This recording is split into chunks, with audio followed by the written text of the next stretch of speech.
প্রথমে এই ফ্লোটিলায় যাওয়ার সুযোগ পাই 24 তারিখে সম্ভবত সেপ্টেম্বরে। তখন আমি নিউ ইয়র্কে, তখন খুব দ্রুত টিকিট কেটে ঢাকায় এসে ঢাকার থেকে বদল করব, কাজে আমি ওখান থেকে আম্মান যাই, আম্মান থেকে দোহা যাই, দোহা থেকে ঢাকায় আসি, ঢাকায় এসে এখানকার কিছু কাজ সেরে অল্পক্ষণের মধ্যে আবার ফ্লাইট নিয়ে রোমে যাই।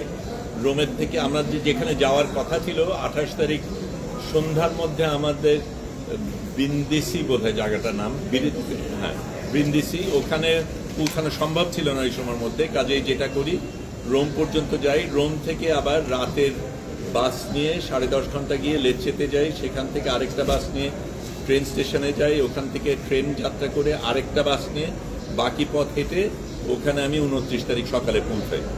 সেই দিন আমাদের প্রস্তুতি পর্ব ছিল, ট্রেনিংয়ের ব্যাপার ছিল। পরের দিন সকালবেলা আমরা রওনা দিই এবং তখন থেকে আমরা যাত্রা শুরু করি।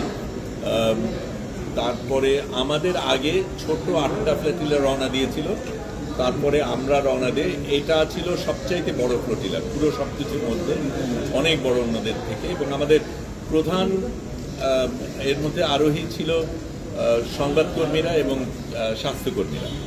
এবং আমাদের ইচ্ছা করেই সেটা করা হয়েছিল, কারণ এই কর্মীদের উপরে সবচেয়ে বেশি আক্রোশ ছিল ইসরায়েলে, সবচেয়ে বেশি হত্যা করা হয়েছে এই সংবাদকর্মী এবং স্বাস্থ্যকর্মীদের। কাজে আমরা সেটার প্রতিবাদে গিয়েছি এবং যদিও আমাদের সাথে ত্রাণ ছিল, ত্রাণ দেবার উদ্দেশ্যে না, আমরা যাতে ওদের উপর বোঝা না হই সেই কারণে আমরা নিয়ে গিয়েছিলাম। কিন্তু যেটা আমাদের খারাপ লেগেছে সেটা হচ্ছে এই ত্রাণগুলি ইসরায়েলিরা নিয়েছে, কিন্তু আমার কাছে যেটা সবচেয়ে বেশি